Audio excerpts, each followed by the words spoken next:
My story is probably very similar to yours. One morning I woke up and I didn't feel any pregnancy symptoms. And at first I thought, awesome, my symptoms are gone.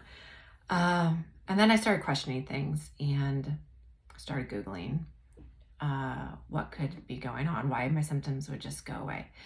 And I took another pregnancy test, and I noticed that the line was getting fainter.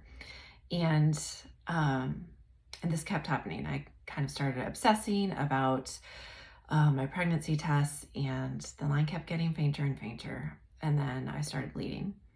And I called my doctor's office and let them know what was going on. And the receptionist told me, oh, yeah, that is what we would call a chemical pregnancy, because it was still really early on.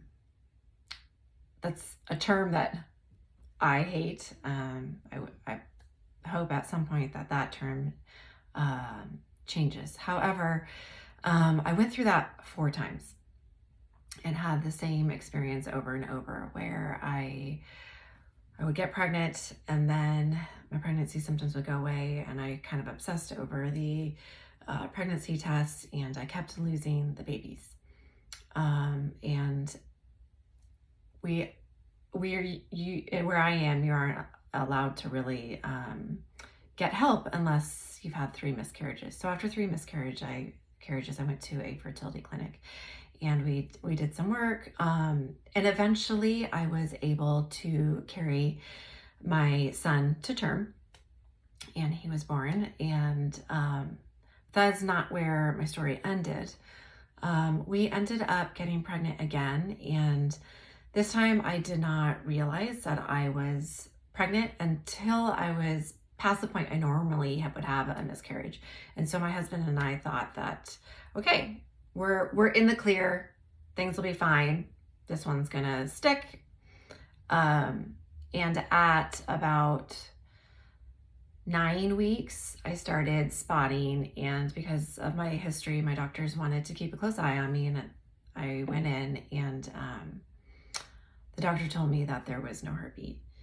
And because of my past experience with my earlier miscarriages, I chose to have a DNC at that time, because I didn't want to go through the physical pain that I had already been through having my previous miscarriages. And after that miscarriage, I had another early miscarriage. So if you're counting, that's six miscarriages. Through all of that, I kept looking for someone. I didn't want to go to therapy at that time. I just kept looking for someone who would understand the pain that I had been through, understand the anguish that I was going through, and the trauma that I had experienced, the anxiety, and who was gonna know what I had been through and understand it and tell me it was gonna be okay. And I never found that, which is why I decided to create the Miscarriage Warrior app. I wanted to create a safe place, somewhere that women could turn and grieve with other women who had been through what they'd been through.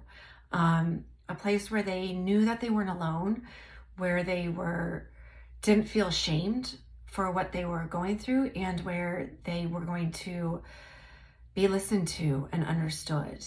And also a place where they're going to learn tools to get through that grief.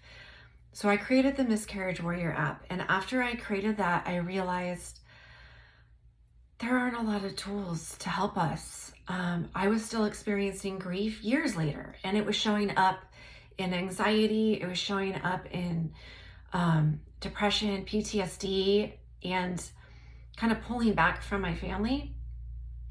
And at that point, I decided to become a coach who specialized in grief. And I've taken a lot of classes. I became a coach, and with my psychology background, I created a program to help women go through the healing process after experiencing a miscarriage. There's a certain trauma, a certain stigma, certain things that you have to that you go through. And you have to retrain yourself and reteach yourself how to connect with yourself and how to find joy in your life again. And my healing program focuses on that, and the app focuses on that. And I give a lot of free tools and help and support in that app. So my life's mission now is to help women like yourself understand that you're gonna be okay. It's gonna take work and there's gonna be pain, but you're gonna be okay, and you're not alone in this. It's something that we don't talk about a lot in our society, but I'm trying to break that stigma, and I hope you reach out, and I hope that you go to the Miscarriage Warrior app and find the support and love and safety that you need to go through this healing process. Please feel free to reach out to me. You can find me on the Miscarriage Warrior app and find the support that you need. All right, thank you.